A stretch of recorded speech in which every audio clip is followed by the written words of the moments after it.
what's up? In this video, I'm going to show you 5 ways to play the G flat major chord on your guitar. We're going to go easy to hard. I'm going to break down each one so you know what fingers to use and the proper technique so these chords are easy for you. You can quickly get them memorized as well as play them nice and smooth, okay? Without wasting any time, let's get started. So the first one we're going to do is just a 1-finger bar chord to come all the way up here to the 11th fret. And we're going to be on strings 2, 3, and 4, and that is it. Okay, and you can see from the chord diagrams that I've posted up on the video, we have the G flat is right here on the 3rd string, and then we have the B flat, and then we have the D flat.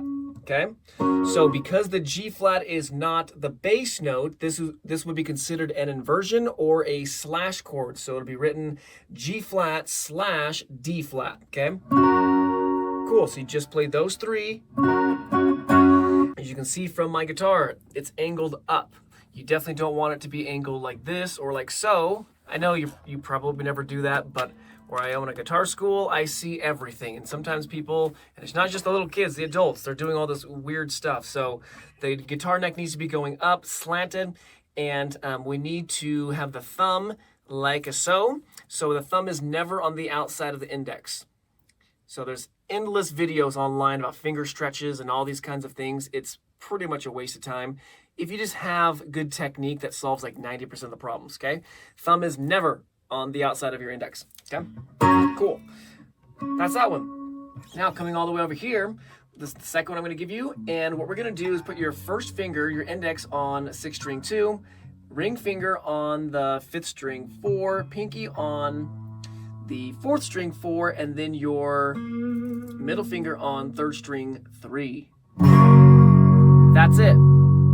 No barring, okay? You can see for my strumming, if you focus on pressing on the fingertip, you'll naturally mute those strings 1 and 2.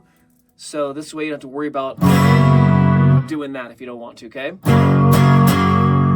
Cool.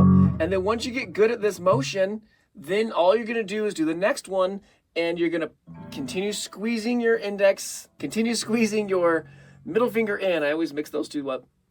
And press your index to the side, okay?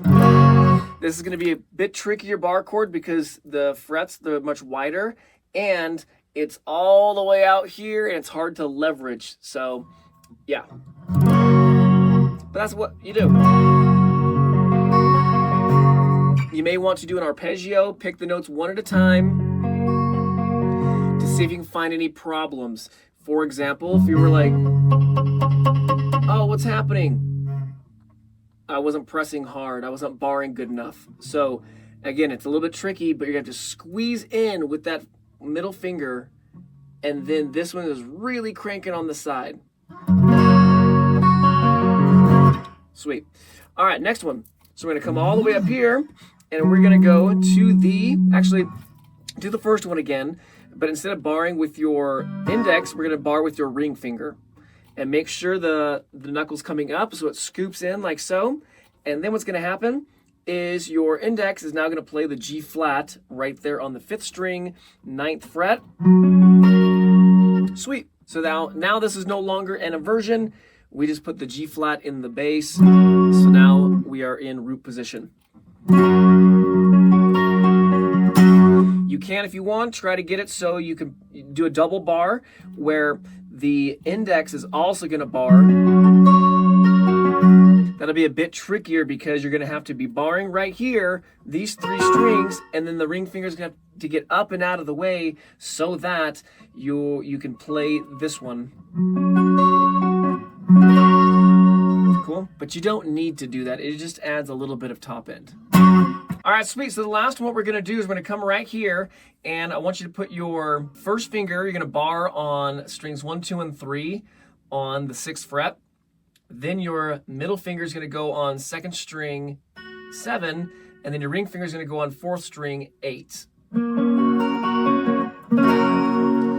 So this is gonna be another slash chord because we have our G flat right here, and we got our B flat, our D flat, and then B flat. So this is gonna be a G flat slash B flat. If you find I'm going just a little too fast, I have an article that I wrote up on my website about this chord that'll have the chord diagrams, but then also I have a bit more information as far as what chord progressions sound cool with this chord, what keys use the chord, a few songs that are easy enough that you can practice with this, as well as what are the notes inside the chord so that we can really understand what's going on with this chord, and we can level up your guitar playing and your musicianship at the same time. So you may want to check that out. Should be obvious, I give you these fingers one at a time, but when you make the chord, you don't do them one at a time. You'll never get your chords down like that. It needs to be one motion, okay? Cool. So anyways, that is it. So this is how you play the G flat major chord in 5 different ways. If you have any questions on them, if they're slow, if something's just a problem's happening, just let me know in the comment section below. And later, I don't have this done just yet, but in the description, I'll have a link to another video for what's going on underneath the hood so that you can better understand the chords and understand music. Okay, cool. See you in the next video.